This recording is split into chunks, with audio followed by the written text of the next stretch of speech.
www.englishwale.com Bharat के सबसे बड़े स्पोकन इंग्लिश पोर्टल में आप सभी का एक बार फिर से स्वागत है। मेरा नाम है आदित्य और आज हमारा टॉपिक है फ्यूचर परफेक्ट कॉन्टिन्यूअस टेंस। इससे पिछले वीडियो लेक्चर्स में मैंने आपको future indefinite tense, future continuous tense और फ्यूचर परफेक्ट टेंस के बारे में डिटेल में समझाया और उससे पिछले 8 वीडियो लेक्चर्स में प्रेजेंट के 4 और पास्ट के चारों टेंसेस के बारे में आपको बताया। आज हम फ्यूचर के परफेक्ट कॉन्टिन्यूअस टेंस के बारे में समझेंगे। जैसा कि मैंने आपको फ्यूचर कॉन्टिन्यूअस टेंस में समझाया था कि जब भी मेन वर्ब के साथ, मुख्य क्रिया के साथ रहा होगा, रही होगी, रहे होंगे का प्रयोग होता है तो ऐसे सेंटेंसेस फ्यूचर कॉन्टिन्यूअस टेंस में आते हैं। ठीक इसी तरह से इस टेंस में भी मेन वर्ब के साथ रहा होगा, रही होगी, रहे होंगे का प्रयोग होता है, लेकिन फर्क सिर्फ इतना है कि यहां पर इन सेंटेंसेस में समय के साथ से का प्रयोग जरूर होता है। कुल मिला के परफेक्ट कॉन्टिन्यूअस टेंस जब भी आप नाम सुने परफेक्ट कॉन्टिन्यूअस टेंस तो आप ध्यान रखें कि वो कॉन्टिन्यूअस टेंस की तरह ही है। फर्क ये है कि वहां पर समय के साथ से का प्रयोग होता है। ये बात प्रेजेंट परफेक्ट कॉन्टिन्यूअस टेंस और पास्ट परफेक्ट कॉन्टिन्यूअस टेंस दोनों में मैंने आपको डिटेल में समझाई है। और से के लिए सिंस या फॉर का यूज किया जाता है। कहां पर करना है सिंस का प्रयोग, कहां पर करना है फॉर का यूज, ये बात मैंने प्रेपोजिशंस के एक सेपरेट वीडियो लेक्चर में डिटेल में समझाई। साथ ही साथ मैंने आपको प्रेजेंट परफेक्ट कॉन्टिन्यूअस टेंस में भी ये बात बताई थी। किस तरह के सेंटेंसेस हैं देखिए, एग्जाम्पल आपके सामने है। राम 2 घंटे से घूम रहा होगा, रहा होगा और साथ ही साथ समय के साथ से का प्रयोग, 2 घंटे से। सीता सुबह से रो रही होगी, रही होगी और साथ ही साथ समय के साथ से का प्रयोग, सुबह से। तो इस तरह के सेंटेंसेस यहां पर आते हैं। मैं कहूं मैं 3 दिन से पढ़ रहा हूंगा, वो 4 दिनों से वहां रह रहा होगा। इस तरह के रहा होगा, रही होगी, रहे होंगे और साथ में समय के साथ से का प्रयोग, ऐसे वाक्य इस टेंस में आते हैं। किस तरह से इन सेंटेंसेस को बनाना है आइए देखें। सबसे पहले अफर्मेटिव सेंटेंस, सकारात्मक वाक्य। जैसा कि हर टेंस के वीडियो लेक्चर में मैंने आपको बताया है कि सकारात्मक वाक्य वो होते हैं जिनमें नॉट का प्रयोग नहीं होता, नहीं का प्रयोग नहीं होता और न ही कोई प्रश्न पूछा गया होता है। तो किस तरह से बनाना है इन सेंटेंसेस को देखिए। Subject plus will have been, यहां पर जो आपकी हेल्पिंग वर्ब है वो है विल हैव बीन।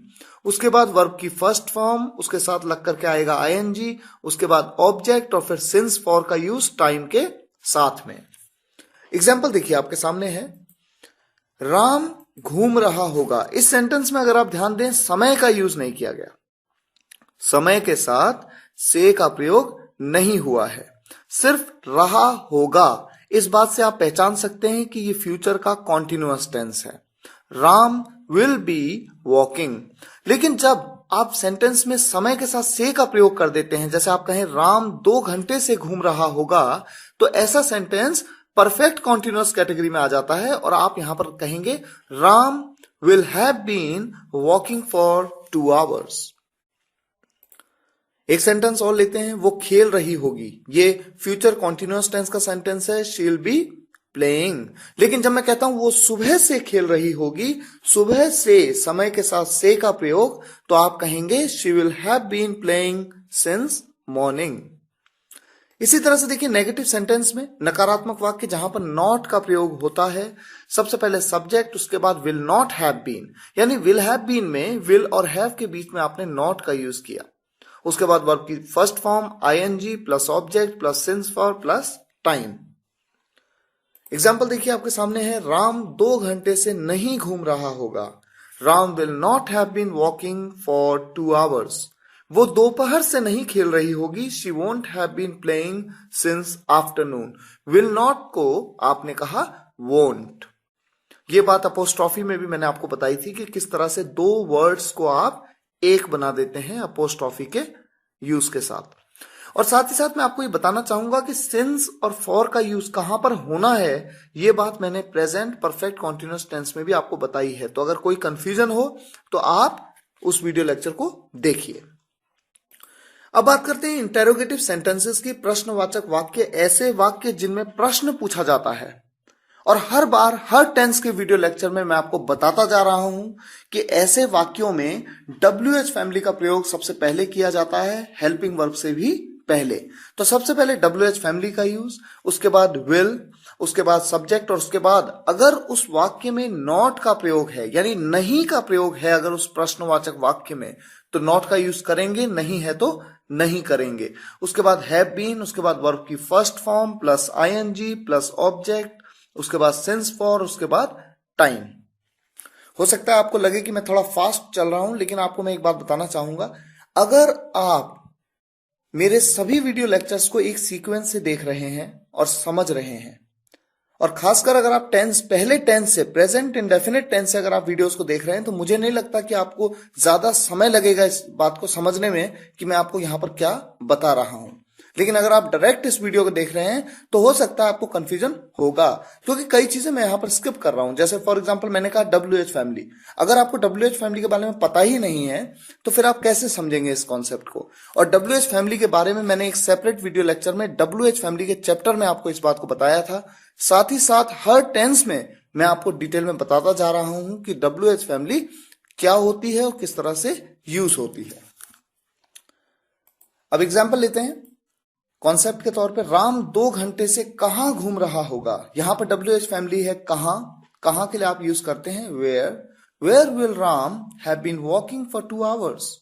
वो कब से खेल रहा होगा। यहां पर समय नहीं बताया लेकिन पूछा गया।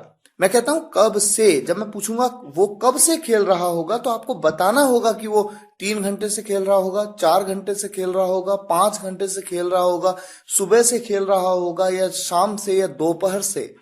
तो आपको समय के साथ से का प्रयोग करते हुए उत्तर देना होगा। इसीलिए यहां पर यह sentence perfect continuous tense category में आता है, क्योंकि यहां पर रहा होगा के साथ साथ समय के बारे में पूछा गया है। कब से को आप कहते हैं since when will he have been playing. यहां पर मैंने आपको सिर्फ कॉन्सेप्ट के बारे में बताया। englishwale.com English speaking course book आपके पास है। जितना हो सके प्रैक्टिस करिए। बहुत सारी प्रैक्टिस एक्सरसाइजेस हैं, प्रैक्टिस करिए, टेस्ट पेपर्स दीजिए, सॉल्व करिए। कोई दिक्कत है आप हमें बेझिझक ईमेल के माध्यम से अपने प्रश्न पूछ सकते हैं। जैसा कि मैं हमेशा से कहता हूं, the more you practice the more you learn. खूब प्रैक्टिस करिए। फिर भी कॉन्सेप्ट क्लियर ना हो तो अपने प्रश्न पूछिए। मिलते हैं नेक्स्ट वीडियो लेक्चर में कुछ और कॉन्सेप्ट्स के साथ। तब तक के लिए विदा लेंगे। धन्यवाद।